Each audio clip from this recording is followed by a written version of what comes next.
आज आपण बनवणार आहोत उपवासाचा बदामाचा शिरा। त्यासाठी लागणारं साहित्य तूप वाटीवर टाकायचं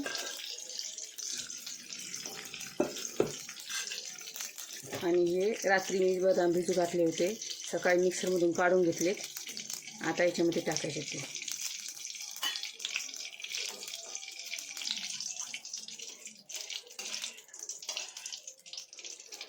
हे बदाम वाटलेले रात्री भिजत घातले होते आणि सकाळी मिक्सरमधून काढले। पूर्ण मिक्सर याच्यामध्ये टाकून द्यायचं।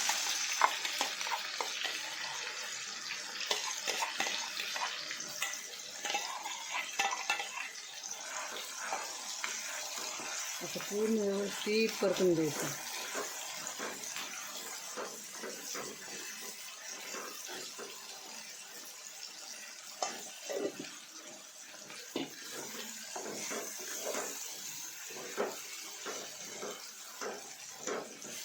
कमीत कमी 10-15 मिनटं याला कमीत कमी 10 मिनटं तरी का होईना व्यवस्थित परतून घ्यायचं।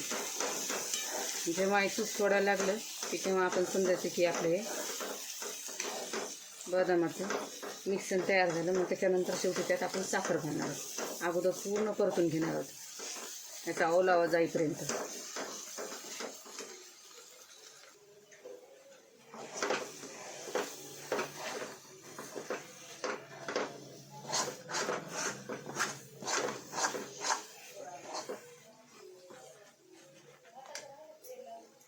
यात आपण आता साखर टाकणार आहोत। साखर आपल्या आवडीनुसार टाकायची। मी एकच वाटी टाकते कारण जास्ती गोड नको आहे।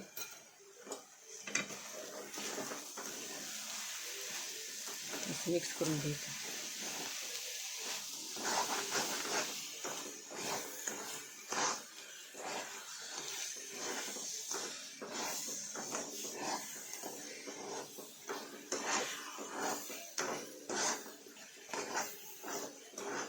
साखर टाकल्यानंतर पण व्यवस्थित परतून घ्यायचं, त्याचा ब्राऊन रंग येईपर्यंत।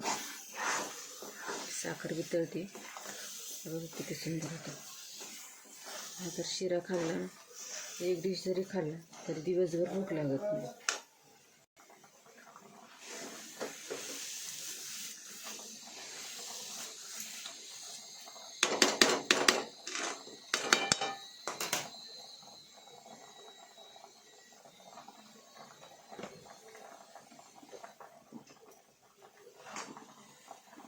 हे आपला बदामाचा शिरा झाला तयार।